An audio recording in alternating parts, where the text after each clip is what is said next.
Ce vendredi 24 mai, Marcel Anastasio, président de l'Aubagne FC, a officiellement nommé Marcel Dib, ancien joueur professionnel de football, comme nouveau directeur sportif du club. Tous deux reviennent sur les raisons de leur collaboration, avec notamment deux objectifs: faire monter dans les 2-3 années à venir l'équipe phare en CFA et redonner de l'élan aux équipes de jeunes. Tout d'abord, j'avais envie de revenir dans le football. Et la famille Janengro, Lionel et son père Marcel m'ont contacté. Et le projet m'a intéressé.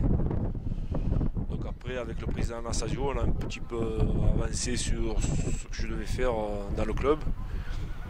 Mais au départ, moi, c'était surtout pour tous ces jeunes de la région et du club qui ont la chance de réussir leur rêve, de faire une carrière professionnelle, et leur donner cette formation et après de les envoyer dans des clubs pro.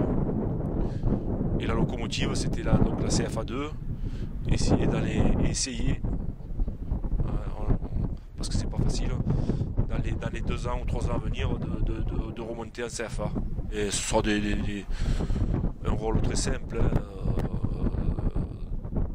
surtout sur le sportif, que ce soit en équipe première ou chez les jeunes. Et après, essayer d'amener des partenaires qui vont nous aider au club d'avancer, avec la mairie aussi, c'est normal. Et de redonner l'identité que le club a un peu perdu. Oui, donc Fred Cravero sera l'entraîneur de la saison 2013-2014, en espérant que le match contre Borgo va bien se passer, c'est-à-dire avec la victoire.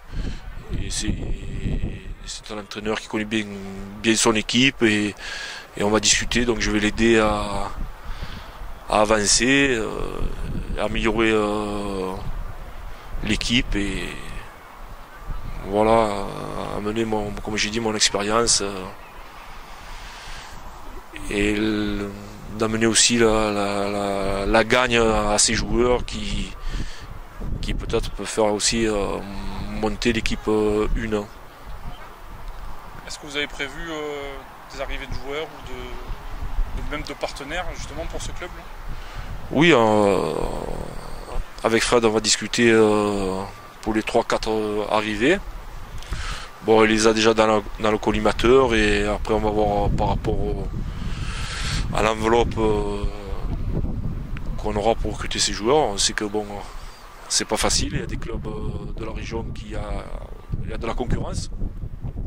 Et après, il y a quelques partenaires, quelques amis qui vont mettre quelques panneaux autour du stade, et d'autres qui vont se greffer de la zone de la Palue, qui vont venir, et ce sera bénéfique pour le club, pour les jeunes, pour tout le monde.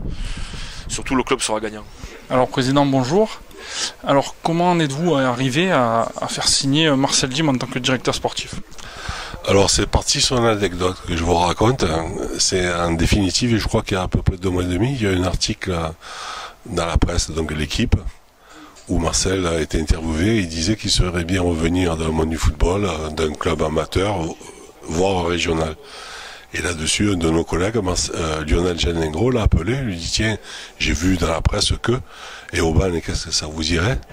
Et c'est parti de là, quoi. Donc depuis 2 mois, on discutait de ça. Mais on a besoin de lui, comme je disais, surtout c'était à la demande des éducateurs. Ils avaient besoin d'un référent. Donc un référent professionnel, quoi. Donc c'est son cas.